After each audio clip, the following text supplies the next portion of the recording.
What is up, everybody? So, we've been doing a topic series called Thoughts on Consciousness. And so today's a little different. I'm outside and it's in the middle of the night, but I decided that I was going to do the best that I could to stay consistent in making these videos so that I could say that I actually made the videos for 7 days in a row. So, I was thinking about it and I realized that this is not the first time I've tried to do this. I've tried to tell this story. I've tried to share my thoughts on consciousness. I feel like even though I've made my whole life about understanding consciousness and universality, universal consciousness and things like this, that I've not only made my whole life about it, but ingrained it into my personality and who I am. And every single time I try to talk about what it is, the journey, the decision, I always find myself kind of stopping. Yeah, like being stuck for a second and not understanding why this story is so important to me. And so I'm just going to continue telling the story and hopefully the answer comes. So, as you guys know, where we left off, I met a group of Tibetan monks when I was a kid.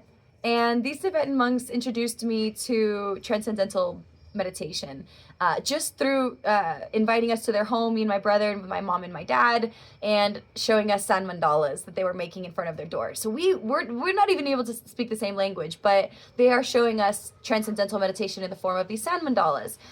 And then I start to think, well, maybe I'm going to need to go to India. Maybe I'm going to need to go to Tibet. But then, obviously, it occurs to me before ever, I think I watched the movie 7 Years in Tibet. And I have very short video spans, so we're going to make this a really quick video.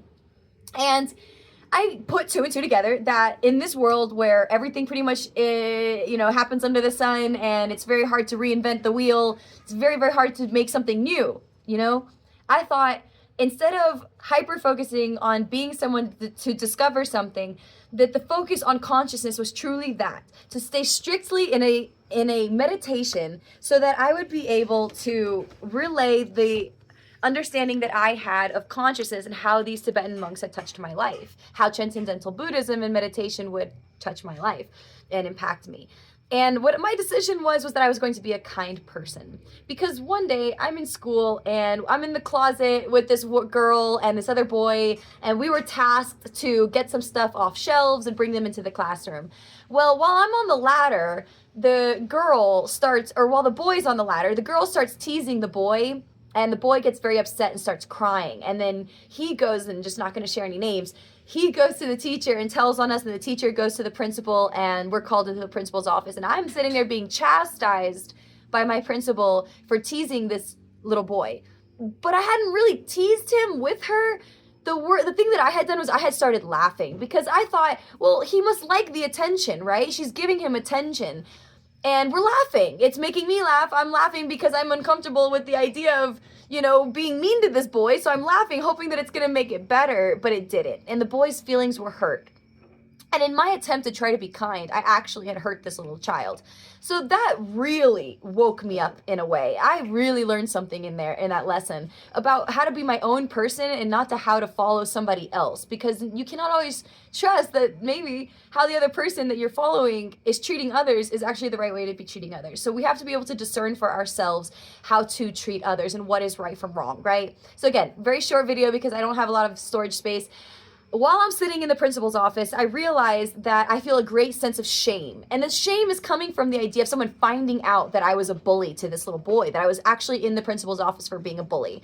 And I didn't know who that was until I thought of the color saffron. And all of a sudden I'm thinking of the robes of these monks. And from then on out, I understood the message, which was to be kind to a fault, to never be so unconscious in my behavior, even in age or immaturity or lack of understanding, that I ever hurt someone like that again. Out of fear, truly, out of shame and fear. And that's it. Unfortunately for our storage, there's a cut in that video, but essentially my choice to be kind was a decision made based on how I felt, the monks would feel about me being unkind to someone. Obviously, they never would find out about what happened to me at school, but just the idea of knowing that they dedicated their lives to kindness and knowing how that has touched my life, I just made a decision right then and there in second grade to be a kind person, to go out of my way. And it was a conscious decision every single day, going out of my way to be kind, whatever that meant. And it could have been a little bit out of balance, and definitely had to have my family teach me that it's okay not to be kind to everybody, in the sense that if you need to walk away from a situation, then you can. But ultimately, I really did do everything I could to treat others with kindness and to walk in this gentle way, as I would learn later on in Native American cultures. So that is a small part of this journey that I wanted to share with you guys, about my decision to be kind. And that's not a very it's not a very easy decision. It required me to begin mastering yoga and mixed martial arts and transcendental meditation. So I believe that it is worth the effort, because kindness can go a long way, and it is a very healing and powerful force that we have in our lives, that we can root in love. So it could be very hard sometimes to be kind. I'm running out of storage, so hopefully by tomorrow I'm able to get my storage situation together.